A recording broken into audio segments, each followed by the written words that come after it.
Hello good evening everyone, स्वागत है आप सभी का आपके अपने प्यारे से विद्या आनंद यूट्यूब चैनल में। तो कैसे हो आप सभी? मैं आशा करता हूं कि आप सभी अच्छे होंगे, स्वस्थ होंगे। चलिए आज हम बात करने वाले हैं क्लास 12th केमिस्ट्री का मोस्ट इंपोर्टेंट ऑब्जेक्टिव क्वेश्चन, जो कि आपके बोर्ड एग्जाम में यहाँ से हर बार क्वेश्चन देखने को मिलता है।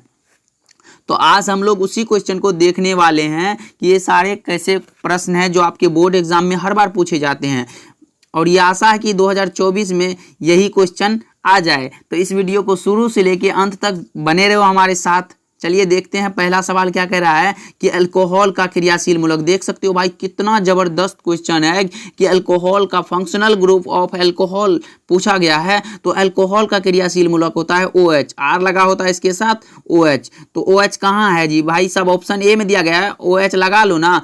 ये हो गया एल्डिहाइड, ये हो गया कीटोन। ध्यान में रखिएगा, ऑप्शन ए करेक्ट हो जाएगा इस क्वेश्चन का सही जवाब। चलिए अगले प्रश्न की ओर चलते हैं। फ्रीऑन का सूत्र पूछा जा रहा है। फ्रीऑन का सूत्र क्या होता है? फ्रीऑन का सूत्र होता है CCl2F2। CCl2F2 होता है। देख लेंगे कहाँ है ऑप्शन में। ऑप्शन ए में दिया गया है, लगाएंगे आप सभी। ऑप्शन को ध्यान से पढ़िएगा। देखो यहाँ 3 और 4 लगा है, इसीलिए ऑप्शन बी और सी तो होगा नहीं, तो ऑप्शन ए होगा। लगा लीजिए आप सभी।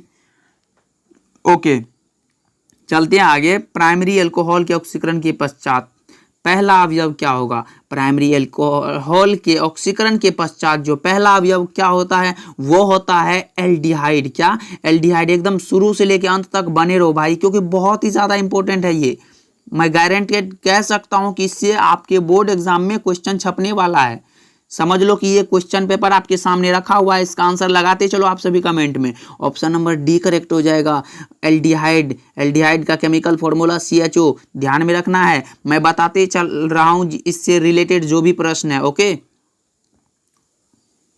तो 4 नंबर सवाल है कि एथिल ब्रोमाइड की अभिक्रिया सोडियम धातु से शुष्क ईथर में कराने पर क्या बनता है? बताएंगे एथेन, ब्यूटेन, प्रोपेन या एथिलीन। तो ये बनता है butane. Option number B correct हो जाएगा। 4 का ऑप्शन बी यानी C4H10 बनता है। Okay option number B is the correct answer of this question. चलिए आगे चलते हैं कि क्लोरोफॉर्म क्या है। क्लोरोफॉर्म बताना है आप सभी को। क्लोरोफॉर्म इज अ, देखो ऑप्शन ए में है प्राइमरी हेलाइड, ऑप्शन बी में है टर्शियरी हेलाइड, ऑप्शन बी में है टर्शियरी हेलाइड, ऑप्शन सी में है टेट्रा हेलोजन व्युत्पन्न, और ऑप्शन डी में है टेट्रा हेलोजन व्युत्पन्न। ये ट्राई हेलोजन और ये टेट्रा हेलोजन। ओके तो बताना इसका सही जवाब होगा ट्राई हेलोजन व्युत्पन्न। ऑप्शन नंबर सी करेक्ट हो जाएगा, tri halogen halide. Option C correct है। ओके चलिए आगे चलते हैं 6 नंबर प्रश्न की ओर। देख सकते हो कितना इंपॉर्टेंट है DDT बनाने में। DDT ये होता क्या है भाई? Die chloro diphenyl try chloro ethane होता है इसका फुल फॉर्म। ओके ध्यान में रखिएगा। इस क्लोरोबेंजीन से अभिक्रिया करके क्या बनाता है? मतलब क्लोरोबेंजीन किससे अभिक्रिया करता है? DDT बनाने में जो है क्लोरोबेंजीन किससे अभिक्रिया करेगा भाई? क्लोरल के साथ करता है। ऑप्शन नंबर बी लगा लो आप सभी। ऑप्शन नंबर बी करेक्ट हो जाएगा। क्लोरल का सूत्र होता है C14, C के साथ 14 होता है H9Cl5। ओके ये इसका सूत्र होता है, इस ध्यान में रखिएगा, क्लोरल का सूत्र है। ओके चलिए आगे चलते हैं। एथिल ब्रोमाइड को अल्कोहलीय कौस्टिक पोटास के साथ उबालने पर, एथिल ब्रोमाइड को अल्कोहलीय कौस्टिक पोटास के साथ उबालने पर क्या बनता है? एथिल अल्कोहल, एथिलीन, एसिटिलीन या फिर एथेन। 7 नंबर का सही जवाब क्या होगा बताइए आप सभी? एथिलीन बनता है। ऑप्शन नंबर बी लगा लो। B is the correct answer of this question. Okay glycerol क्या है भाई? ग्लिसरॉल बताना है आप सभी को। ग्लिसरॉल क्या है? ओके ग्लिसरॉल क्या है? एक हाइड्रिक अल्कोहल, द्विहाइड्रिक अल्कोहल या फिर त्रिहाइड्रिक अल्कोहल या फिर ऑल ऑफ दीज। क्या होगा इसका सही जवाब? आप सभी बताएंगे फटाफट से। ओके तो ये होने वाला है trihydric alcohol. Option number C correct हो जाएगा। Glycerol is a trihydric alcohol. Okay चलते हैं 9th नंबर सवाल की ओर। डाईएथिल ईथर एवं मेथिल प्रोपिल ईथर क्या है? ओके बताएंगे आप सभी। डाईएथिल ईथर एवं मेथिल प्रोपिल ईथर क्या है? यह होता है मेटामेरिज्म। क्या? मेटामेरिज्म होता है। देखिए मेटामेरिज्म ये होता है, मेटामेरिज्म हो जाएगा। तो मेटामेरिज्म का हिंदी में मितावयवी होगा। ऑप्शन नंबर बी लगा लो आप सभी फटाफट से। फिनोल को जस्ता के चूर्ण के साथ उबालने पर क्या बनता है भाई? ये तो भाई साहब 2 नंबर में पूछा गया है, बहुत ज़्यादा इंपॉर्टेंट है, 2 नंबर में भी आ सकता है। तो क्या बनता है आप सभी बताएंगे? बेंजीन। बेंजीन किधर गया जी? ऑप्शन नंबर सी लगा लो जी, बेंजीन C6H6। ओके, बस बेंजीन बनता है। चलिए आगे चलते हैं। ईथर का केंद्रीय परमाणु, ईथर का केंद्रीय ऑक्सीजन परमाणु पूछा जा रहा है, क्या होता है? sp3 प्रसंकरित यानी sp3 hybridized. Option number C correct हो जाएगा। एल्डिहाइड एंड कीटोन का सामान्य सूत्र पूछा गया है, बताएंगे आप सभी। एल्डिहाइड और कीटोन का सामान्य सूत्र पूछा गया है। The general formula of aldehyde and ketone क्या होगा? ओके, तो CnH2nO। Option number B correct हो जाएगा, CnH2nO। एल्डिहाइड का हो गया CHO और कीटोन का हो गया C double bond O। Okay, ये कीटोन का, ये एल्डिहाइड का, ध्यान में रखिएगा, ये सामान्य सूत्र है। ओके, चलिए आगे चलते हैं।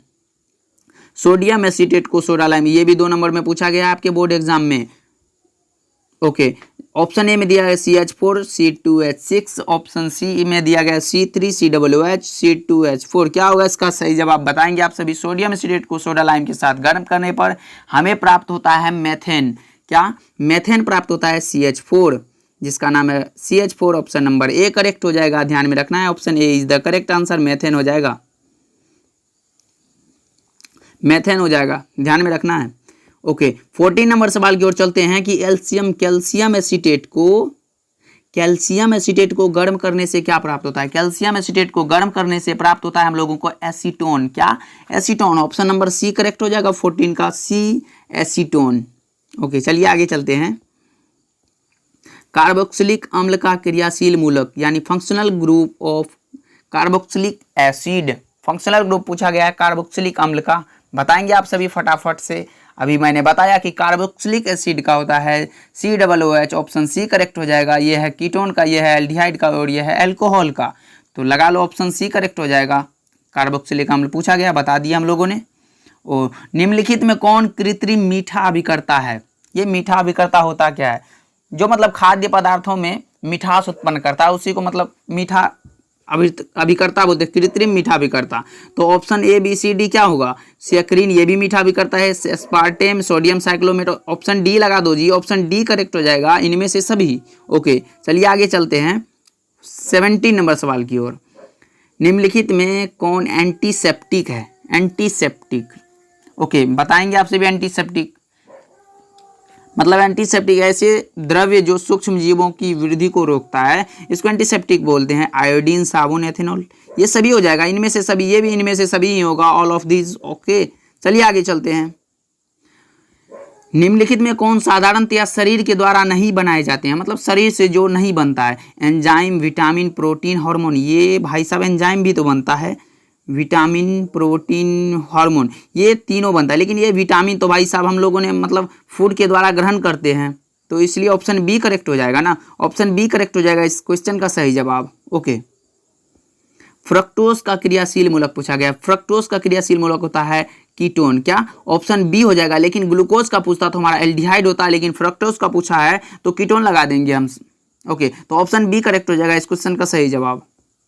विटामिन जो जल में विलय है, जल में विलय विटामिन कौन कौन से हैं? विटामिन जो जल में विलय हैं वो होते हैं हमारे बी एंड सी। क्या? बी सी होते हैं, लेकिन अगर वसा में पूछ दे विलय, मतलब वसा में कौन सा विलय है?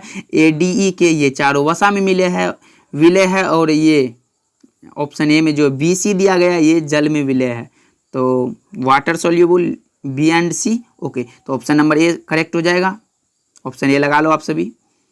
ओके, चलिए आगे चलते हैं। दर्द निवारक की दवाइयाँ क्या कहलाती है? दर्द निवारक की दवाइयाँ क्या कहलाती है आप सभी बताएंगे। दर्द निवारक की दवाइयाँ जो कहलाती है वो आप सभी फटाफट से बताओ। क्या 21 नंबर सवाल की ओर चल गए हैं, बहुत ज़्यादा। एनाल्जेसिक किधर गए जी? एनाल्जेसिक, दर्द निवारक की दवाइयाँ एनाल्जेसिक। लेकिन अगर जो पूछ देता कि ज्वरनाशक की दवाइयाँ क्या कहलाती है? एंटीपायरेटिक। क्या? एंटीपायरेटिक। तो अगर ज्वरनाशी पूछता तो एंटीपायरेटिक, लेकिन दर्द निवारक analgesic. Option number B correct हो जाएगा। प्राकृतिक रबर किसका बहुलक है? प्राकृतिक रबर बताना है आप सभी का नेचुरल पॉलीमर किसका बहुलक है। ओके तो इसका आइसोप्रीन का होता है, प्राकृतिक रबर आइसोप्रीन का बहुलक होता है। ऑप्शन नंबर सी करेक्ट हो जाएगा। फटाफट से लगाइए आप सभी, एकदम याद कर लेना भाई, मैं बोल रहा हूँ याद कर लेगा।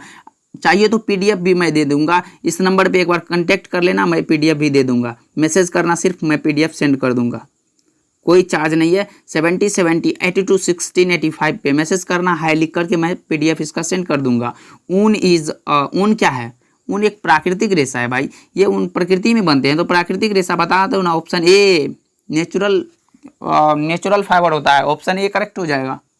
ओके टेरिलीन है एक कृत्रिम यानी सिंथेटिक फाइबर है, तो ऑप्शन नंबर बी करेक्ट हो जाएगा।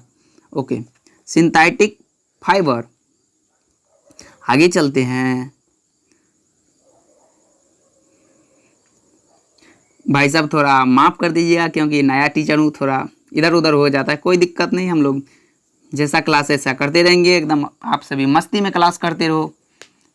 ओके फॉर्मिक अम्ल एसिटिक अम्ल की अपेक्षा क्या होता है? फॉर्मिक अम्ल पूछा गया है। Formic acid is dash dash dash acid compared to acetic acid, यानी formic acid compared to acetic acid, मतलब ये दोनों की तुलना में कौन अधिक है? ये प्रबल होता है, सबसे प्रबल होता है फॉर्मिक एसिड। फॉर्मिक एसिड सबसे स्ट्रॉन्ग होता है एसिटिक अम्ल की अपेक्षा, तो ऑप्शन नंबर ए लगा लो, ऑप्शन ए करेक्ट हो जाएगा।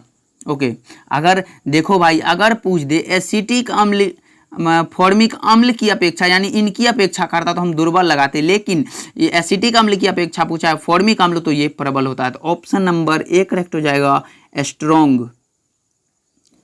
ऑप्शन नंबर ए करेक्ट हो जाएगा। एमिनो अम्ल में पाया जाने वाला, एमीन और अम्ल दोनों है भाई, ध्यान में रखना।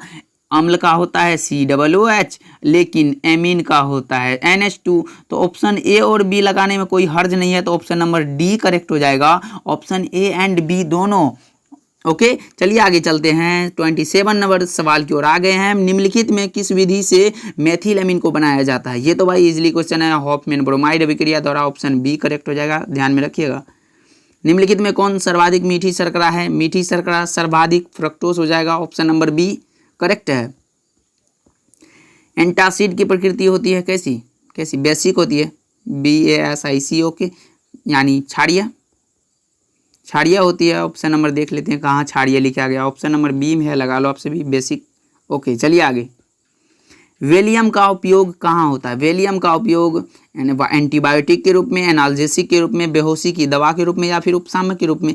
यार ये उपशामक के रूप में होता है, क्योंकि मानसिक तनाव को दूर करने के लिए हम लोग उपशामक यानी ट्रैंक्विलाइजर का यूज करते हैं, तो ऑप्शन नंबर डी करेक्ट हो जाएगा। घनाकार क्रिस्टल में, ये लो भाई साहब, ये तो फिजिकल केमिस्ट्री का क्वेश्चन है।